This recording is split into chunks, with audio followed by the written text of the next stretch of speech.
here's the question. This is a good one for all of us single ladies. Do you have a broke boyfriend living with you? Have you filed your taxes yet? Well, believe it or not, there is a way to claim your man as a dependent and get a bigger refund check. Yes, this is legal. There are 4 tests you have to pass, your boyfriend must pass, to qualify for this exemption. Now, this includes the non-qualifying child test, or proving nobody else can claim him. The relationship test, proving he lived in your house all of last year. The income test, meaning he made less than $3,950 all of last year, and the support test, meaning you provide the food, the lodging, the clothing, transportation, and medical expenses. If your boyfriend meets those requirements, you could get an exemption of up to $4,000, close to that, off of your taxable income, which could mean a bigger refund check for you. So what do you guys think? Would you take the write-off or write the man off? Oh. What do you think, DK? You know what?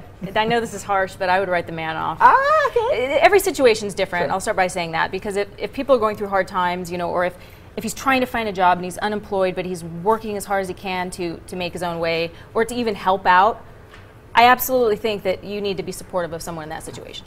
But if it's just a situation where he's a deadbeat, yeah, if he's using you, I don't know. Yeah, it's not right. worth the tax write-off. But if you're making tons of money and he's good for you, he does things around the house, he cleans the toilets, he does whatever you need him to do to be your rock, I think that's okay. Changes the oil in your car. Changes the oil, vacuums for you. No, here's the thing. I think this screams, let me beat the system, let me cheat the system, right? Because here's the thing, the relationship test, when someone says, oh, he lived with me for an entire year, just because a man and a woman live together does not by any means mean that they're in a relationship. This could be someone's friend who is a deadbeat, who then they're going to turn around and get money from the government for that. I think this is all bad news. I don't think, if you, and especially if this is your boyfriend, I get what you're saying. You changed my perspective a little bit by saying, you know what, if they're your rock, if they support you and they stay home. But in this situation, it feels like if a guy is just a deadbeat, you should actually have to pay the government if you're keeping him around and you haven't hooked up. You should not get the money. That's ridiculous. The government is going to audit you, so you just have to be careful. I would hope so. I would absolutely write him off. I'm sorry. I mean, a whole year you couldn't find anything. And does the woman still claim him as a boyfriend when you're writing him off? So let me just write this homie off, and he's still my boyfriend?